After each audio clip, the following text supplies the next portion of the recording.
ഒരു പാവ സ്ത്രീയെ പറ്റിച്ചെന്റെ സന്തോഷത്തിലായിരിക്കും നീ മൂളിപ്പാട്ട് പാടുന്നത്. മൂളിപ്പാട്ട് ഞാൻ അല്ലെങ്കിലും പാടാറുണ്ട്. അതെന്റെ ഹോബിയാ.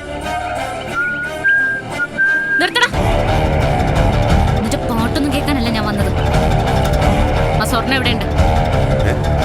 ഏത് സ്വർണ്ണം? മുത്തശ്ശിയുടെ സ്വർണം. നിന്റെ അമ്മ മോഷ്ടിച്ച് സ്വന്തമാക്കിയ സ്വർണം. എന്റെ അമ്മ മോഷ്ടിച്ചിട്ടൊന്നുമില്ല. ഞങ്ങളൊക്കെ വലിയ തറവാട്ടുകാരാ. കെട്ടാൻ പോകുന്ന പെണ്ണിന്റെ വീട്ടിൽ വന്ന് കിടക്കുന്നതായിരിക്കും നിന്റെയൊക്കെ തറവാട്ട് മഹിമ. ഇതേ കൂടുതൽ സംസാരിക്കാനൊന്നും എനിക്ക് താല്പര്യമില്ല. ആ സ്വർണം തന്നാ നിനക്ക് നിന്റെ അമ്മയ്ക്കും രക്ഷപ്പെടാം. അതല്ലെങ്കിൽ നിന്റെ അമ്മ അകത്താ.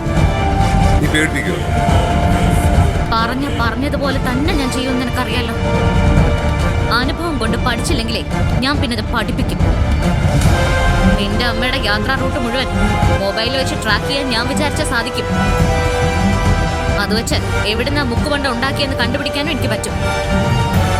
ടവർ ലൊക്കേഷൻ വെച്ച് ഞാനതെങ്ങാനും കണ്ടുപിടിച്ച പിന്നെ വരുന്നത് ഞാനായിരിക്കില്ല, പോലീസായിരിക്കും.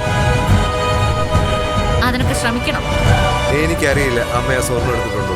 നിനക്കറിയാം. അറിയില്ലെങ്കിൽ അറിയണം. എനിക്ക് ആ സ്വർണം കിട്ടിയേ പറ്റൂ. അല്ലെങ്കിൽ ഞാൻ നേരത്തെ പറഞ്ഞത് സംഭവിക്കും. നിന്റെ അമ്മ അകത്താവും. നിന്റെ അമ്മ അകത്തായാലും അത് അവിടം കൊണ്ട് തീരുന്നു നീ വിചാരിക്കണം. ആ റൂബിയുടെ മരണവും അതോടെ തെളിയും. ഏതാണ്ട് ഇതേ രീതിയിലാണല്ലോ നീ റൂബിയുടെ സ്വർണം അടിച്ചു മാറ്റിയത്. പെൺ ജയിലിൽ അമ്മ, ആൺ ജയിലിൽ മകൻ. രണ്ടിനും തൊട്ടി ഞാൻ മുമ്പിലിടും.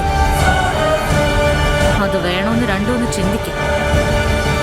വേണ്ടെന്നാണ് ഉത്തരം കിട്ടുന്നതെങ്കിൽ വേഗം ആ സ്വർണം വാങ്ങി ഇവിടെ തിരിച്ചുകൊണ്ട് തരണം. പിന്നെ അധികം വൈകരുത് പറഞ്ഞേക്കാം. വൈകരുത്.